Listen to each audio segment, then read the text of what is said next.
Welcome to the VECTRA podcast. Today we're joined by Holger Hembach. Holger is a renowned author and a leading expert in ESG due diligence, human rights, and environmental law.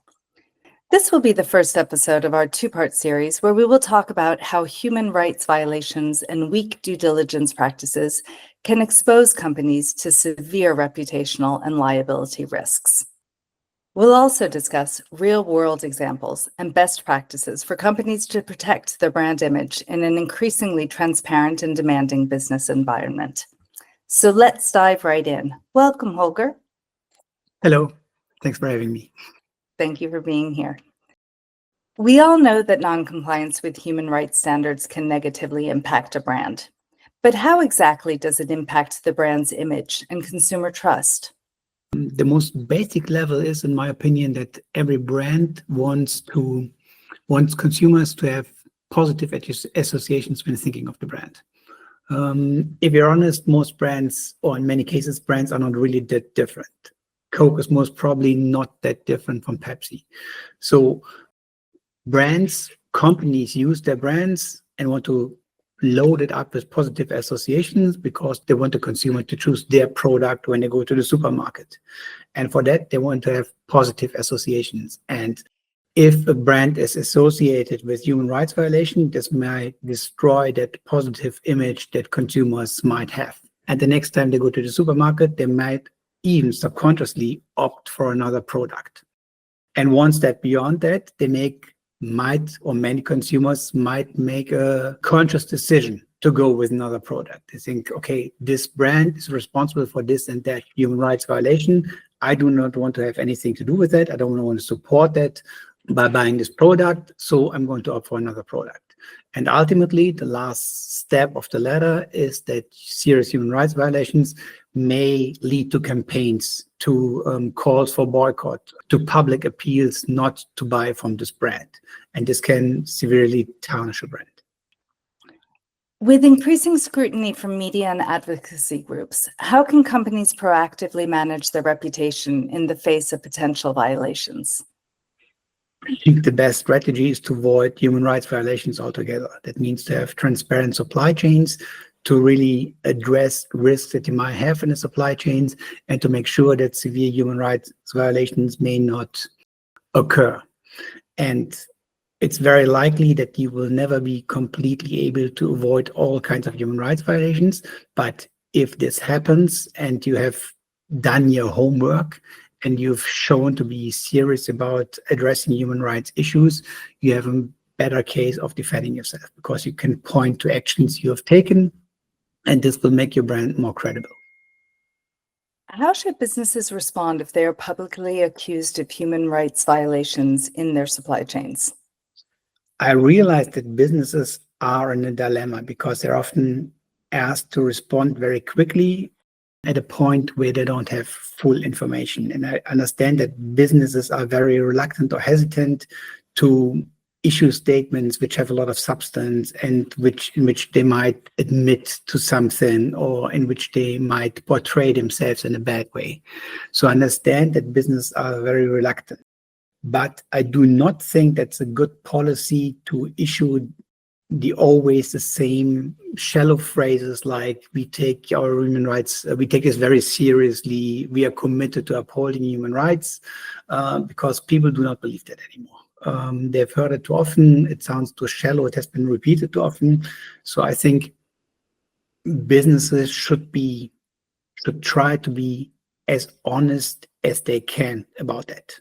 They can say, we are aware that this issue has arisen. We've done our very best to address things like that, and we've taken the following actions. It's quite possible that something went wrong in that case, and these are the actions we're going to take in order to address that, to deliver something of substance. Okay, so honesty is the best policy? I think yes. I see that there are lawyers and companies who want to avoid liability issues and say we shouldn't admit to this, we shouldn't do that, and that should be considered for sure. You shouldn't issue like a full public confession before anything is clarified, but you should go beyond those phrases, beyond this marketing speech, which is in many cases pronounced in in cases like that. Yeah, so very important to have transparency, as you mentioned earlier also, and also be addressing the risks. Exactly. In today's digital landscape, negative news spreads quickly. How should companies prepare for and manage a reputational crisis from human rights violations in their supply chain?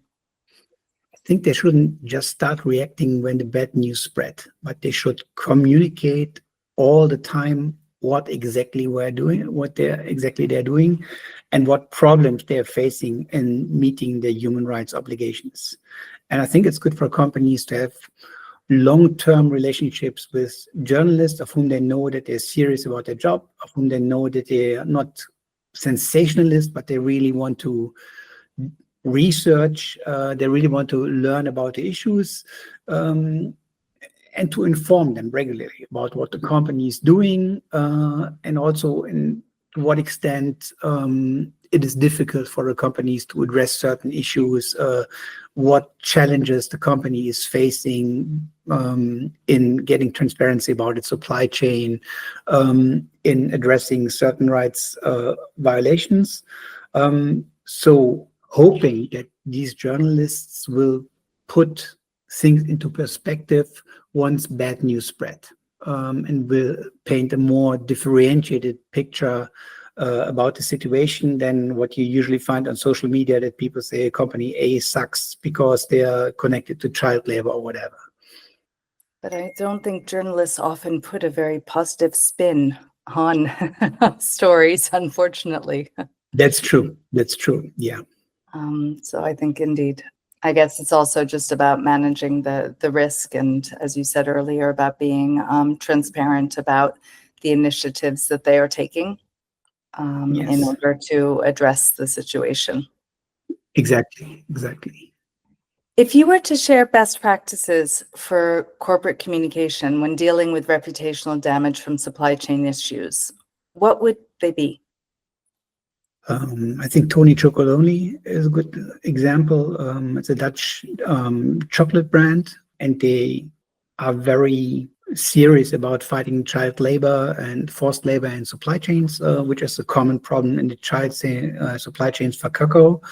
And they do a lot, but they are also honest that they are unable to solve all the issues and to root out child labor altogether.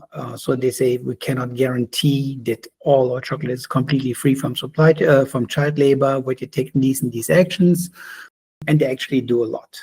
And that, I think, that paints a realistic picture, and is provided by a company which is really honest about that and serious about that. So they've been a great example of how to communicate about not only their strengths, but also their weaknesses. Yes. All right, great. Well, thank you. It's now time to conclude our episode 1 of our delightful conversation with Holger Hembach. We've learned about how companies can manage reputational risks and safeguard their brand. Very important to be transparent and open and address the risks, or at least, inform how you are addressing the risks. And so that can help companies in the future. So thank you, Holger, for sharing your insights. Thank you. But we're not done. In the next episode, we'll dive deeper into the legal liabilities companies face and how to protect against them. So stay tuned and take care.